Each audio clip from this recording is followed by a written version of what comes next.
Тоҷикистон сафорати Амрико дар Тоҷикистон аз баста шудани ширкатҳои байналмилалии хаткашонӣ изҳори нигаронӣ кардааст. Сафорат надодани иҷозат барои фаъолияти ин ширкатҳоро маҳдуд кардани дастрасӣ ба хадамоти босифат ном бурдааст. Аз баста шудани DHL ва дигар ширкатҳои хаткашонии байналмилалӣ дар Тоҷикистон расо 1 сол сипарӣ шуд.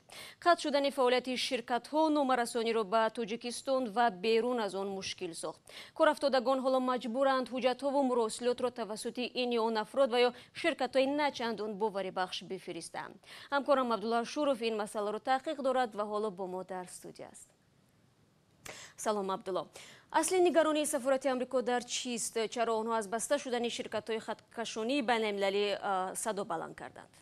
салом Шаҳло. Сафорат баста шудани ин ширкатҳоро дар Тоҷикистон як нав маҳдуд кардани рақобат ва дастрасии муштариён ба хидматрасонии онҳо қаламдод кардааст. Дар як посух ба суоли Радиои Озодӣ сафорати Амрико дар Тоҷикистон гуфт ки онҳо аз қарори ҳукумати Тоҷикистон оид ба бекор намудани иҷозатномаи ширкатҳои мисли DHL, UPS, TNT ва Pony Express дар Тоҷикистон қаноатманд нестанд. дар ин посух сафорат мегӯяд боварӣ дорад ки агар ба бозор дахолат накунанд, бозори озод ба натиҷаҳои беҳтар барои соҳибкорӣ ва истеъмолкунандагон оварда мерасонад. Сафорат бар ин бовар аст ки қарори ҳукумати Тоҷикистон барои бекор кардани иҷозатномаи ин ширкатҳои байналмилалӣ дахолати ғайричашмдош ба бозор аст ки рақобат ва дастрасии истеъмолкунандагонро ба хидматрасониҳои босифат маҳдуд мекунад. дар идомаи ин изҳорот мехонем вақте ки рақобат дар байни ширкатҳо мавҷуд аст, мо маҳсулот, хидматрасонии беҳтар ва навовариҳоро дида метавонем.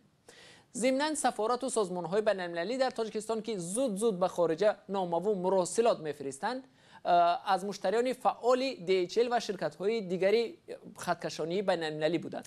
вале Абдулло, бо вуҷуди ин ки фаъолияти ширкатҳои байналмилалии хаткашонӣ дар Тоҷикистон қатъ шуд, вале ширкати почтаи тоҷик фаъол аст. Магар ин ширкат талаботи сафоратҳоро қонеъ намекунад?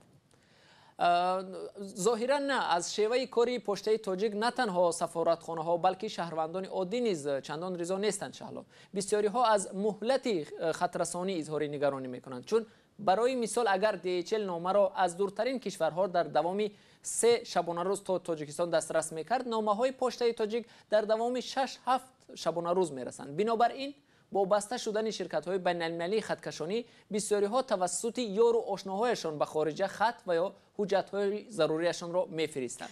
аммо аҷиб аст ки чаро дар муддати ин 1 сол почтаи тоҷик натавонист муваффақ шавад?